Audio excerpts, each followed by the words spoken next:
আমরা যাদের পেটের মেদভুঁড়ি বেড়ে গেছে, আমরা বিভিন্ন ধরনের থেরাপি নিচ্ছি অথবা ব্যায়াম করছি অথবা ডাক্তারের শরণাপন্ন হচ্ছি, কিন্তু এর মূলে রয়েছে কি জানেন? এর মূলে রয়েছে আমরা খাবার কমাতে পারি না। রসুল সাল্লাল্লাহু আলাইহি ওয়াসাল্লাম বলেছেন, তোমরা এক ভাগ খাবার খাও, এক ভাগ পানি খাও, আর এক ভাগ অপূর্ণ রাখো।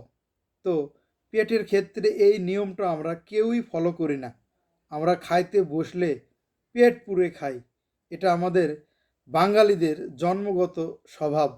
এই অভ্যাস যদি আমরা ত্যাগ করতে পারি, তাহলে পেটে কখনোই মেদভুঁড়ি জন্মাবে না, বা ডাক্তারের কাছেও যেতে হবে না। কষ্ট করে ব্যায়াম করা বা থেরাপি নেওয়া এগুলো করতে হবে না।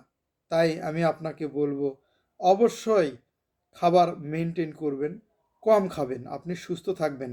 বেশি খেলে অবশ্যই আপনি ভোগান্তিতে পড়বেন। এ কথাই ঠিক ভাই, এ কথাই ঠিক।